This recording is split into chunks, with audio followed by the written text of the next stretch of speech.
New ইয়র্কের সংখ্যালঘু ভোটারদের নিজের দলের পক্ষে নিতে সাউথ ব্রঙ্কসে সমাবেশ করবেন রিপাবলিকান প্রেসিডেন্ট প্রার্থী ডোনাল্ড ট্রাম্প। সাউথ ব্রঙ্কস আমেরিকার সবচেয়ে শক্তিশালী ডেমোক্র্যাট কাউন্টির মধ্যে অন্যতম। ম্যানহাটনে হাসমানি ট্রায়ালে অংশ নেওয়ার পর সমাবেশে যোগ দেবেন সাবেক প্রেসিডেন্ট। ক্রোটন পার্কে সমর্থকদের উদ্দেশ্যে বক্তব্য দেবেন তিনি। সেখানে কয়েক হাজার ট্রাম্প সমর্থক উপস্থিত থাকবেন বলে প্রত্যাশা করা হচ্ছে। গত 6 সপ্তাহ ধরে নিউ ইয়র্কের আদালতে শুনানির জন্য আসতে হচ্ছে ট্রাম্পকে।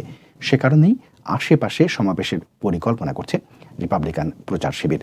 ব্রঙ্কসের সমাবেশে ট্রাম্পের সঙ্গে মঞ্চে থাকবেন ফ্লোরিডা রিপাবলিকান হাউস সদস্য ব্যারন ডোনাল্ডস। তার জন্ম নিউ ইয়র্কের ব্রুকলিনে। ডেমোক্রেটদের ঘাঁটি ব্রঙ্কসে ট্রাম্প নিজের পক্ষে ভোটার টানতে পারবেন কিনা তা নিয়ে সন্দেহ রয়েছে। 2012 সালের নির্বাচনে এখানে বারাক ওবামা 91% ভোট পেয়েছিলেন, যা যে কোনো স্টেটের চেয়ে সর্বোচ্চ।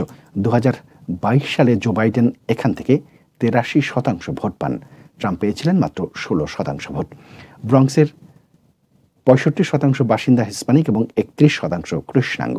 এখানে 35% বাসিন্দা দরিদ্র সীমার নিচে বাস করেন।